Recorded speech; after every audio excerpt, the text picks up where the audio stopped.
Hey guys! So this weekend I went to see the Beautiful Creatures movie. As I mentioned in a previous video, I read the book about a month ago-ish now. So it was pretty fresh in my mind and I was reading it so I would be able to do an adaptation review of the movie. But since I've read the book, I can really only judge it as an adaptation. So I decided to bring Arcy with me to see the movie, and he's gonna tell me what he thought of it as not a adaptation. I really enjoyed Twilight Part 6. Yeah, no, I really liked the movie in that I liked definitely seeing the reversal of roles of seeing pretty much what I've been hearing that the creators were going for, a paranormal romance from the perspective of the guy being the normal person. It had some neat twists, a few cliches, but I did get 4 successful Twilight jokes in. As an adaptation, I really liked it. I thought it kept the feel of the book very well, and the main story was still there, and the romance was very cute and adorable and all that. That reminds me, I also got a successful Zoe Deschanel joke in there. And some of the changes they made to the characters I actually really liked, like Macon was really into Google, and I thought that was rather hilarious. You can look it up on Google. The only part that really confused me was the scene where Seraphine shows up for the first time. Ridley. Yeah. We had been introduced to her on screen, so like we were getting the idea of this evil force, and I thought that's who we were seeing. We were seeing Ridley, and then I found out later it was Sophia or Seraphine. Seraphine. And that was what was really confusing to me. That we had seen this one evil character come on screen, and then we were already introduced to another before the first one we saw was integrated at all into the story. Yeah, that whole scene actually didn't even happen in the book. Turned into a drinking game for everything that wasn't in the book. Yeah, there are actually a lot of things that they changed from the book, which I didn't mind too much, except that now I'm super confused for when I'm going to read the second book, like what I'm going to get my movie canon and my book canon mixed up. They completely changed some key parts of like the climactic scene that really confused me. Also, I guess I kept thinking in my head, they referred to everyone as mortals, so I got to think they're immortals, possibly. Yeah. But at the same time, I was wondering, like, was it his ancestors that founded the town, or did he found the town? Yeah, that's interesting. I'm just saying, is that something they talk about in the book at all? There's something about me from the book that confused me, because they called the non-magical people mortals too, but they never addressed. Yeah, but they never addressed the fact that whether or not they actually died, because they never called themselves immortal. Mm-hmm. They just called themselves casters.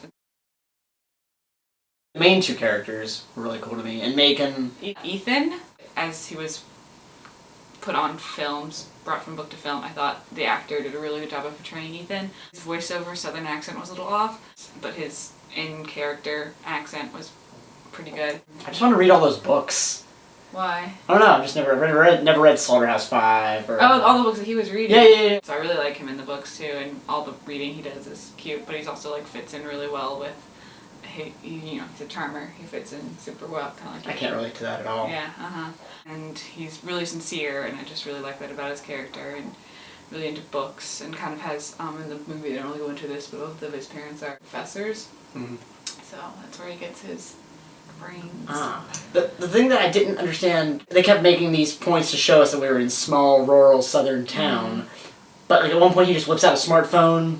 I remember that really early in the film, he whipped out a smartphone, and he was... You can have a smartphone in a small... Okay, but it just, it didn't fit with the rest of the setting that we were given. Yeah. And I just thought it was weird that we never saw his dad, either. Yeah, that was weird. His dad didn't show up in the movie at all. They also mentioned that he doesn't really have much of an accent in the book because he's the son of professors, but he had an accent in the movie, so... And they also mentioned that Lena didn't really have an accent because she lived in so many different places, which I can relate to with Lena. I relate to Lena on so many levels. I didn't really notice her accent near the point of his. Yeah, so my favorite character is Ethan, and then as far as adapted to film, I also thought Ridley was done really well. Did we learn much about Ethan's friend... Link? Link.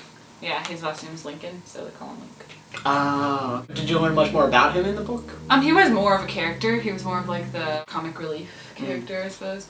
Because they did that a bit in the movie, but like it felt like about halfway through the movie they just kind of like pulled him out. No one seems to acknowledge what is going on. Yeah. But the big fight scene at the end, the storm, you saw some crap going down, and like there's no way, unless there's like using like caster hypnotism to make people forget, like there's no way you can just ignore that. The first time that they're in the house, and she's upset with Macon because she sent him away. And she goes to cry and run up the stairs. And her cry just looked so fake to me. Like, other crying, like, I took note of that, because I paid attention to, like, other crying scenes in the movie. And, like, those crying scenes were good, but this first one just looked like... My least favorite part of the movie was actually my least favorite part of the book, too. It made me even more uncomfortable in the movie than it did in the book. I guess I think it was to a more extreme degree. But the complete and utter stereotypicalization of the South. I don't even seem to believe that there are smartphones exist in small towns because of how media like, that's what I'm saying, like, South. at least, if nothing else, I'm not about the South, but, like, the setting that they gave us, it just didn't fit in. Like, we're talking about small town with its church meetings, and fancy dandies. Yeah, I lived on a ranch in the middle of nowhere for, like, a year, and everybody had smartphones. Right, but that doesn't, was there a bunch of, was it a similar town to that? Well, I would say yeah. Oh. People have smartphones in places besides, the big city and whatnot. I'm not saying it has to be a big city thing, I'm just saying, like, the town that they gave us with its, nobody reads books, and... Well, they read books, they just didn't read banned books. So yeah, that was a little extreme. I also felt it was a bit extreme in the book, like how against different people... In a town where people go to pray at hills to stop striking lightning, I have trouble believing they have smartphones, okay? But the son of 2 professors, who does not pray at hills, I don't get so worried about. But it's also like a town of rich people. Well, like, again, I didn't really see that in the movie. Like old money, rich people, not new money. Someone who's kind of from the South, come on, there's some good things about small town Southern life too. You don't have to diss it every single time you make a movie or TV show about it. And also how, like, they romanticize big cities constantly, like, especially, like, in this movie was New York, how he wants to get out of Gatlin and go to New York or NYU for school and romanticize that as some, like, wonderful place to go. But I would also say that that's common in most movies about, like, not just, the South, but, like, getting out of your small town and going somewhere. No one ever, like, mentions the drawbacks of, moving to a big city, but we talk about all these horrible parts of living in a small town, none of the good sides, and then you talk about all the good sides about living in a big city. And well, I don't think, I think it's less about, again, the point they make is towards big cities because they're iconic and people can recognize them. They say you need to get out of here and go somewhere. It doesn't have to be a big city, but it has to be somewhere not here. And that's kind of what his mom even says. I can identify with that, but I don't think... Yes, you can. I like moving and I don't like staying in one place for too long, I don't like feeling stuck. But, like, at the same time, and I don't feel like it would be the worst life ever if you were in a town like Gatlin your entire life. Well, any of the scenes really took place at the sign I really like. Him just asking to get up and go. Mm-hmm. Just that kind of adventurous spirit. But my favorite part of the movie was probably the part where Lena and Ethan actually meet for the first time, like, on the road with the rain, and the adorable conversations they had, like... about Titanic. I thought that was really cute, and, like, you really have to see... The mean back and forth. Yeah, that, like, that sort of snarkiness between them, and also just the quirky adorableness of it. And, I feel like their characters just really came out there, and I thought that was really, really well done scene. Solid 4. Solid 4? Mm-hmm. Alright. So I'm stuck between a 3 and a 4. I'd probably give it a 4, because, again, I really liked the Ethan guy. Why don't you go marry him? Because, I don't know, you're close enough, I guess. Curses. Alright. We're done. Bye. No, you're gonna plug me.